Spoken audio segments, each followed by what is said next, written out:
عزیز دوستوں، بزرگوں اور بھائیوں، اللہ تبارک و تعالی اس دنیا کے اندر بہت سارے لوگوں کو منصب اور مقام عطا فرماتا ہے۔ بہت سارے لوگ ایسے ہوتے ہیں جنہیں اللہ تبارک و تعالی زندگی میں بڑے بڑے مواقع عطا کرتا ہے۔ وہ چاہیں تو اس موقع سے اپنے ذاتی مفادات حاصل کریں اور چاہیں تو ان اچھے مواقع کو ملت کی، مذہب کی، قوم کی خدمت کے لیے وقف کر دیں۔ کچھ لوگ ایسے ہوتے ہیں کہ جو کسی مقصد کے حصول کی طرف سفر تو کر رہے ہوتے ہیں، لیکن اس کے پیچھے زیادہ تر ان کے ذاتی مفادات کار فرما ہوتے ہیں اور وہ اپنے دنیاوی مقاصد کے لیے، اپنے اور اپنے خاندان کے دنیاوی فوائد کے لیے کوشش کر رہے ہوتے ہیں۔ ایسے لوگ بھی محدود رہ جاتے ہیں، ان کی سوچ بھی محدود رہ جاتی ہے اور کئی دفعہ کچھ تھوڑی دیر کے لیے ان کے نام ابھرتے ہیں اور پھر ہمیشہ کے لیے دب جاتے ہیں۔ کچھ لوگ ایسے ہوتے ہیں جو زندگی کے اندر اللہ کے لیے، اللہ تعالیٰ کی رضا کے لیے، رسول پاک صلی اللہ تعالیٰ علیہ وسلم کی خوشنودی حاصل کرنے کے لیے، دین کی، ملت کی، ملک کی سربلندی کے لیے آگے آنا چاہتے ہیں۔ میرا رب کریم قرآن مجید سورہ حج میں ارشاد فرماتا ہے کہ الذین ان مکناہم فی الارض، کچھ لوگ ایسے ہیں کہ اگر ہم انہیں زمین میں اقتدار دیں، زمین میں اگر ہم انہیں قابو دیں تو وہ کیا کریں گے؟ اقاموا الصلاۃ و آتوا الزکوٰۃ، وہ نماز قائم کریں گے، زکوٰۃ ادا کریں گے، وامروا بالمعروف، نیکی کا حکم دیں گے، ونہوا عن المنکر، اور لوگوں کو بری باتوں سے منع کریں گے۔ وہ دینی، فکری، اصلاحی انقلاب برپا کر دیں گے، نماز کو عام کریں گے، زکوٰۃ کو عام کریں گے، بھلائی کا حکم دیں گے اور برائی سے منع کریں گے۔ اللہ تبارک و تعالیٰ نے ان لوگوں کو جب اقتدار دیا، وہ کون لوگ تھے؟ سیدنا صدیق اکبر، حضرت فاروق اعظم، سیدنا عثمان غنی، حضرت مولا علی رضوان اللہ تعالی علیہم اجمعین۔ اللہ نے جب ان لوگوں کو اقتدار دیا زمین کے اندر، اللہ تبارک و تعالی نے انہیں نبی پاک علیہ الصلاۃ والسلام کی نیابت کے لیے چنا، تو ان لوگوں نے یہ انقلاب برپا کیا، نمازیں عام ہو گئیں، شوق سے لوگ صدقات و خیرات دینے لگے، بھلائی عام ہوئی، برائی کا کلا کما کیا گیا۔ ہمارے ہاں بھی لوگ احتساب کی باتیں کرتے ہیں، ہمارے ہاں بھی لوگ کہتے ہیں کہ میں رشوت خوری کو، کرپشن کو، ناجائز چیزوں کو ہمیشہ کے لیے جڑ سے اکھیڑ پھینٹوں گا۔ لوگ دوسروں سے مطالبہ کرتے ہیں کہ یہ سارے کام جائز کریں، لیکن خود اس پر عمل کرنے کو تیار نہیں ہوتے۔ یاد رکھ لیں کہ یہ جو احتساب ہے، یہ انسان کی اپنی ذات سے شروع ہوتا ہے۔ آپ جب نظام احتساب دنیا کے اندر مستحکم کرنا چاہتے ہیں تو اس میں پھر آپ کو اپنی ذات کو سامنے پیش کرنا پڑے گا۔ آج ہم بات کرنے جا رہے ہیں سیدنا فاروق اعظم رضی اللہ تعالیٰ عنہ۔ تو جناب عمر فاروق رضی اللہ تعالیٰ عنہ کا جو نظام احتساب ہے، انہوں نے اس کو گھر سے شروع کیا تھا، اپنے آپ سے اس کا آغاز فرمایا تھا۔ ہمارے ہاں یہ ہوتا ہے کہ جس بندے کے اکاؤنٹ میں اچھے خاصے پیسے ہیں، وہ بل جمع کرانے جائے تو اسے لائن میں نہیں لگنا پڑتا، مینیجر صاحب اسے آگے بلا لیتے، تو وہ بعد میں کیا کہہ رہا ہوتا ہے؟ کہتا دیکھو اللہ نے کتنی عزت دی ہے، مجھے لائن میں نہیں لگنا پڑا۔ بھائی لائن میں لگنا تو آپ کا یہ تھا کہ آپ سمجھتے کہ سارے مسلمان ہیں، مومنین ہیں، برابر ہیں، تو میں کسی کو تکلیف میں مبتلا نہ کروں۔ جب آپ آگے چلے گئے تھے تو آپ نے بہت سارے لوگوں کا حق مارا تھا، وہ لائن میں جو لگے ہوئے تھے ان کا وقت لمبا ہو گیا تھا۔ آپ نے تو اپنے آپ کو احتساب کے لیے پیش ہی نہیں کیا، بلکہ آپ نے کہہ دیا کہ جناب میرا تو رتبہ اعلیٰ ہے، لہذا یہ میرا حق بنتا تھا، مجھے تو استحکام ملنا چاہیے تھا۔ یہاں بہت سارے لوگوں نے اپنے حق میں چیزوں کو اور رنگ میں پیش کیا۔ سیدنا فاروق اعظم رضی اللہ تعالیٰ عنہ نے اس نظام احتساب کو اپنے گھر سے شروع فرمایا۔ حضرت عمر فاروق رضی اللہ تعالیٰ عنہ اپنے بچوں سے فرمایا کرتے تھے کہ جب میں حکم لوگوں کو کروں گا نا، اپنی رعایا کو، مسلمانوں کو میں کوئی حکم دوں گا تو تمہیں پہلے اس پر عمل کرنا پڑے گا۔ آپ فرمایا کرتے تھے یاد رکھنا، لوگ تمہیں اس طرح دیکھیں گے، لوگ اس طرح تمہیں دیکھیں گے جس طرح گوشت کھانے والا پرندہ گوشت کو دیکھا کرتا ہے. چیل گوشت کھاتی ہے تو کیا کبھی اس کو پیغام بھیجنا پڑا ہے کہ تو آجا یہاں گائے مر گئی ہے, بھینس مر گئی ہے؟ خود بخود اس کی نظر ہوتی ہے, وہ پہنچ جاتی. جناب عمر فرمانے لگے میرے گھر والوں, میرے بیٹوں, میری بیٹیوں, میری اہلیہ, لوگ تمہیں اس طرح دیکھیں گے جس طرح گوشت کھانے والے پرندے دیکھتے ہیں. لہذا میں جب کسی کو عمل کروں تو پہلے تمہیں اس پر عمل کرنا پڑے گا جب میں کسی کو حکم دوں. آپ فرمانے لگے یاد رکھنا اگر تم نے میرا حکم نہ مانا تو غیروں نے حکم نہ مانا تو انہیں ایک سزا ملے گی, اور اگر میرے گھر والوں نے نہ مانا تو ڈبل سزا ملے گی. تم پر ڈبل سختی کی جائے گی کہ تم نے میری بات کیوں نہیں مانی. یہ نظام احتساب ہے. ہم نہ دوسروں کے بچوں کا گلا کاٹ کے اپنے بچوں کی خوشیاں لینا چاہتے ہیں. ہم چاہتے ہیں کہ دوسروں کے بچوں کے حصوں کا مال میرے گھر میں آ جائے. آ جاتا ہے. کچھ لوگوں کی سیاست چل جاتی ہے, کچھ لوگوں کا فریب اور فراڈ کام کر جاتا ہے, لیکن وہ گھر روشن نہیں ہوتے. ان گھروں میں پیسہ ہوتا ہے پر قرار رخصت ہو جاتا ہے. ان گھروں میں آسانیاں اور وسعتیں تو آ جاتی ہیں لیکن ایک دوسرے کا احترام ختم ہو جاتا ہے. سیدنا فاروق اعظم رضی اللہ تعالیٰ عنہ کا یہ طریقہ تھا کہ وہ اپنے بچوں پر سختی کرتے. آپ ہمارے ملک میں یہ نظام ہے, موجودہ حکمران ہو یا ان سے پچھلے, بچے سب کے ملک سے باہر رہتے ہیں. یہاں رہتے ہیں تو محلات میں, باہر جاتے ہیں تو بڑی بڑی آسائشوں میں. ان کے بچوں کے لیے قانون بھی الگ سے ہیں, قاعدے بھی الگ سے ہیں, اور ہمارے ملک کے اندر تو ایک باقاعدہ پروٹوکول کا سسٹم ہے. اس سسٹم سے گزر کر بڑے بڑے لوگ چلنا پسند کرتے ہیں. ہمارے زمانے میں بھی کچھ چیزیں سرکاری ہوتی ہیں خالص, لیکن عجیب نظام ہے نا, ہر چیز کا کرایہ بڑھ جاتا ہے, سرکاری دکان کا نہیں بڑھتا. باقی دکانیں 5-6 سال کے لیے ملتی ہیں, سرکاری دکان پہ آپ قبضہ کرنا چاہیں تو پورے 100 سال کے لیے مل جاتی ہے. چونکہ یہ عام عوام کی پراپرٹی ہے تو اس کے ساتھ جو مرضی کو سلوک کرے. ایک سرکاری چراگاہ تھی جس کے اندر جانور چرا کرتے تھے. ہمارے ہاں بھی پنجاب میں کچھ جگہیں ہوتی ہیں تو ہم لوگ کہتے ہیں شام لاٹ ہے. سرکاری چراگاہ میں جانور چرا کرتے تھے. حضرت عمر فاروق رضی اللہ تعالیٰ عنہ کے صاحبزادے سیدنا عبداللہ ابن عمر رضی اللہ تعالیٰ عنہ نے بھی ایک اونٹ خرید لیا. تو سب لوگوں کے جانور سرکاری چراگاہ میں چرتے تھے, آپ نے بھی اپنا جانور وہاں چرنے کے لیے, کھانے پینے کے لیے چھوڑ دیا. وہ جب اونٹ آیا تو پتلا تھا, کچھ دنوں کے بعد وہ فربا ہو گیا, طاقتور ہو گیا, موٹا تازہ ہو گیا. حضرت سیدنا عبداللہ ابن عمر رضی اللہ تعالیٰ عنہ نے بیچا تو وہ ڈبل قیمت سے بھی زیادہ کا بکا, کیونکہ پہلے دبلا پتلا تھا, اب موٹا تازہ فربا ہو گیا. حضرت سیدنا فاروق اعظم رضی اللہ تعالیٰ عنہ کو پتہ چلا تو بلایا, فرمایا پتر اونٹ بیچ دیا ہے؟ ابا جی بیچ دیا ہے. فرمایا کتنے کا خریدا تھا؟ اتنے کا. بیچا کتنے کا؟ ڈبل قیمت بتائی. فرمایا اس طرح کر کے اصل رکھ لے اور جو اوپر ملی ہے مجھے دے دے. حضور آپ نے کیا کرنی ہے؟ فرمایا میں سرکاری خزانے میں جمع کروں گا.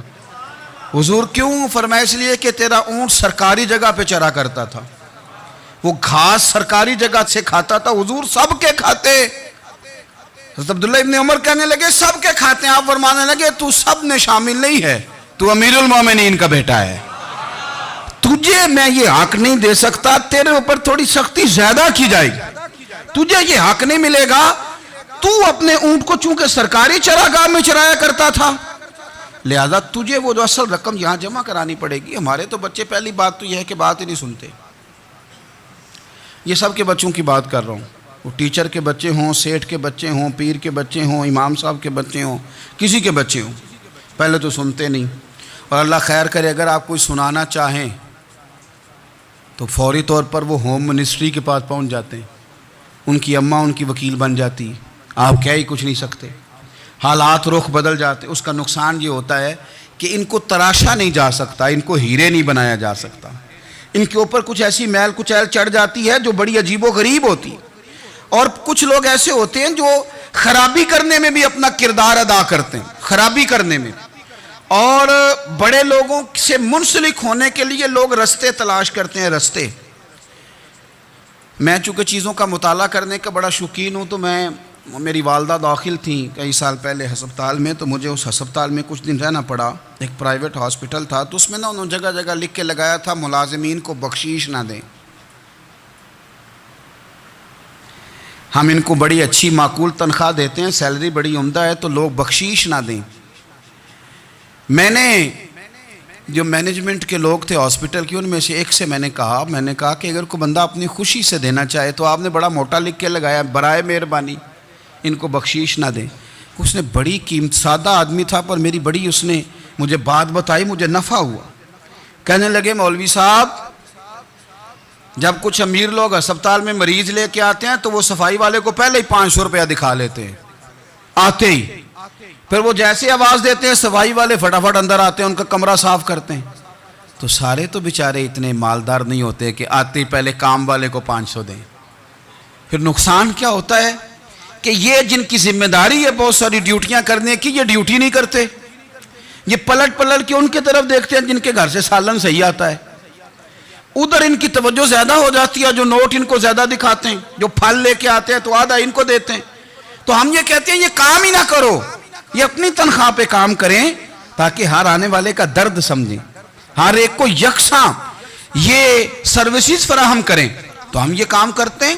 ہم ایم پی اے کے اور کسی سے ہمارا تعلق نہ بنے تو ہم جناب اس کے ڈرائیور سے ہی تعلق بنا لیتے ہیں. ہم وہ جو آپریٹ کرنے والا ہوتا ہے ٹیلی فون، اسی سے بڑا تعلق بناتے ہیں، اس کو مٹھائی کا ڈبہ جلدی پہنچا دیتے ہیں. تو اسی طرح سے بڑے لوگوں کی اولادوں کو بگاڑا جاتا ہے.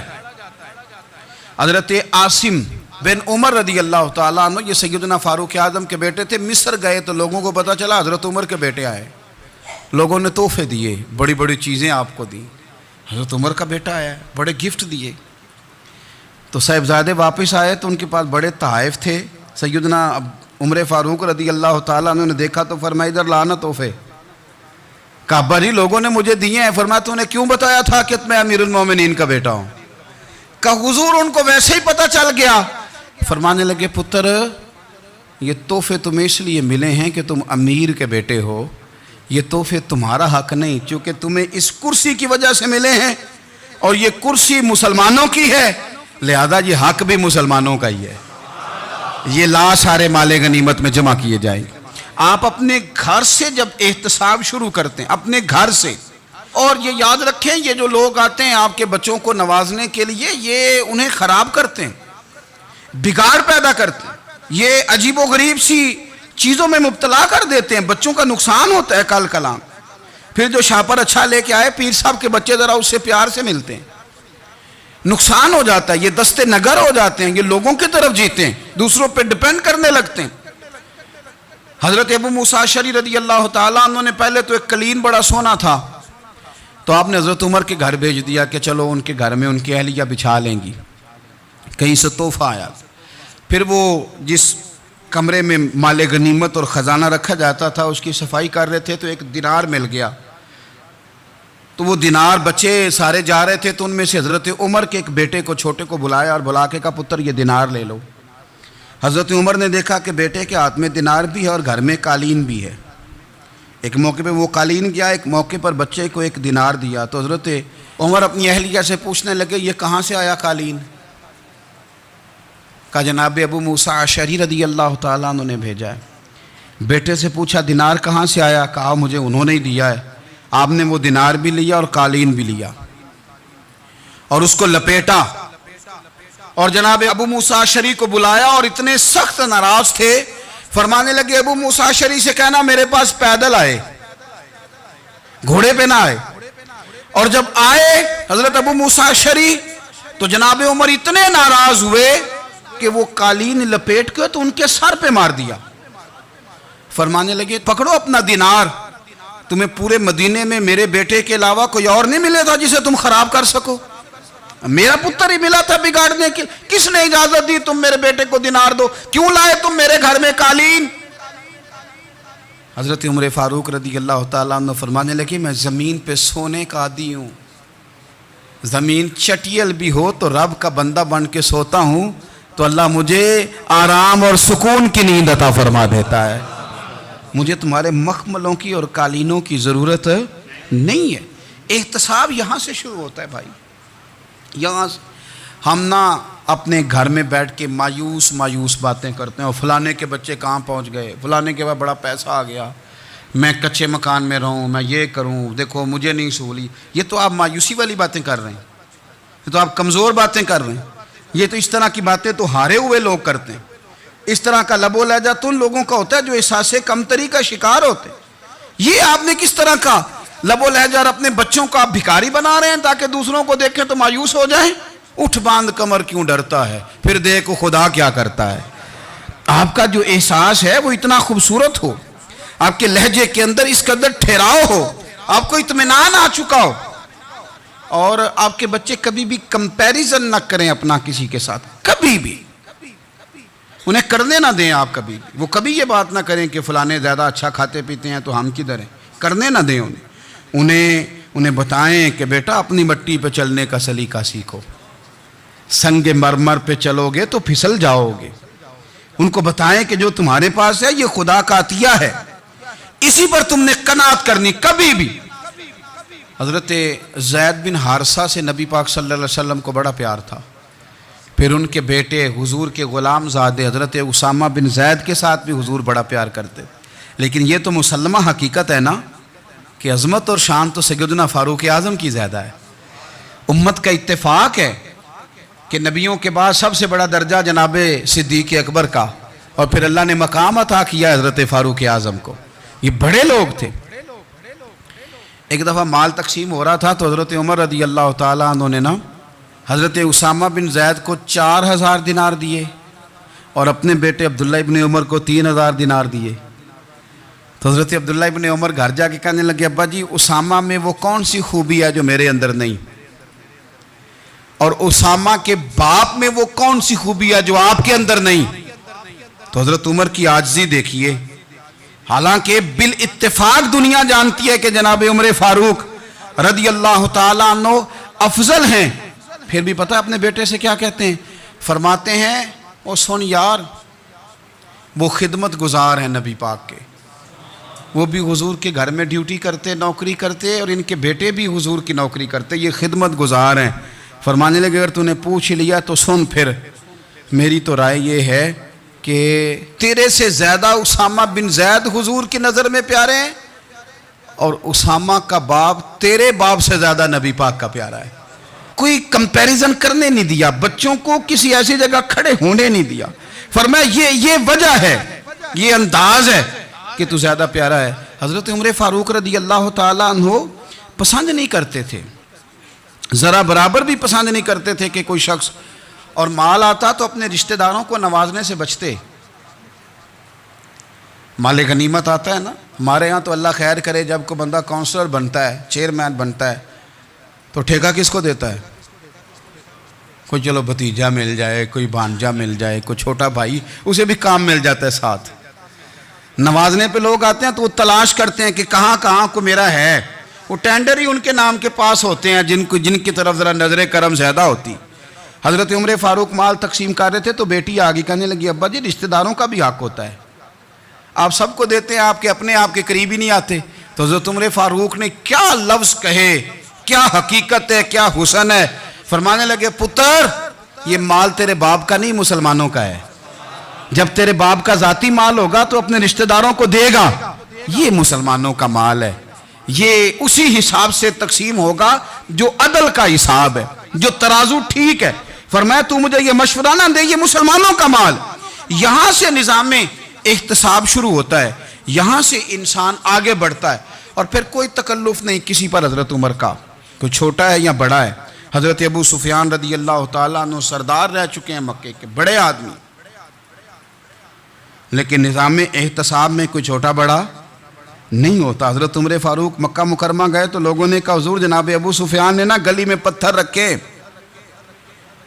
اور بہت سارے لوگوں کو رستوں میں تکلیف ہو رہی ہے، تو حضرت ابو سفیان رضی اللہ تعالیٰ عنہ سے بھی لوگ کہہ دیتے تو وہ بھی اٹھا دیتے، لیکن لوگوں نے چونکہ وہ سردار تھے، بڑے تھے، تو لوگوں نے ان سے کہا نہیں۔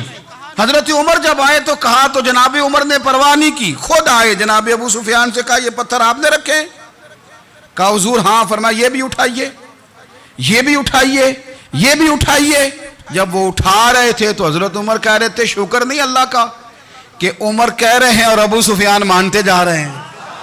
شکر نہیں. یہ نظام احتساب ہے کہ بڑا ہو یا چھوٹا ہو اس کو یہ حق حاصل نہیں ہے کہ مسلمانوں کو وہ کسی تکلیف میں کسی بھی صورت میں مبتلا کرے, کہیں بھی کسی جگہ بھی, اس کو یہ والی اجازت نہیں. حضرت سیدنا عمر فاروق رضی اللہ تعالی عنہ. پھر ایک اور بات تھی, میں کئی دفعہ یہ بات کہتا ہوں اور مجھے ذاتی طور پر اس کا بڑا تجربہ ہے. کچھ لوگ نا خوشامد پسند ہو جاتے ہیں, بڑی عمدہ تعریف کرتے ہیں, اوئے ہوئے ہو پول باندھتے ہیں پورے. آپ کے پاس آئیں گے تو کہیں گے جناب آپ سے زیادہ اچھا بندہ ہی کوئی نہیں. تو وہ نا آپ سے کام نکلواتے ہیں, پھر وہ کسی دوسرے کے پاس جاتے ہیں تو اسی طرح کا رویہ وہ دوسروں کے ساتھ کرتے ہیں. یہ عام لوگوں میں بھی مرض ہوتا ہے, عام لوگوں میں بھی. اور بادشاہ ہو بندہ اگر, پھر تو اس کا دل کرتا ہے میں اگر بادشاہ سلام ہوں تو دو چار بندے دیہڑی پہ رکھ لوں پر میری تعریف ضرور کریں. پابندی ہوتی ہے, لوگ یہ کام بڑے شوق سے کرتے ہیں. اور شیخ سعدی فرمایا کرتے تھے لکڑی کو گھن کھا جاتی ہے اور بڑے لوگوں کو خوشامد کھا جاتی ہے خوشامد. حضرت عمر فاروق رضی اللہ تعالیٰ عنہ اس معاملے میں بھی بڑے مضبوط تھے. ویسے مجھے اور آپ کو اچھا کون لگتا ہے؟ ہماری غلطیاں بتانے والا. ہمارے ایسا فرمایا کرتے تھے اپنے دشمنوں کی باتوں پر بھی غور رکھو, تمہارے دشمن تمہیں نکھار دیتے ہیں. تمہارے اندر جو کوتاہیاں ہوتی ہیں وہ تمہیں پتہ چل جاتی ہیں کہ یہاں میری اصلاح ہو رہی. ان پر غور کرو وہ کیا کہتے ہیں.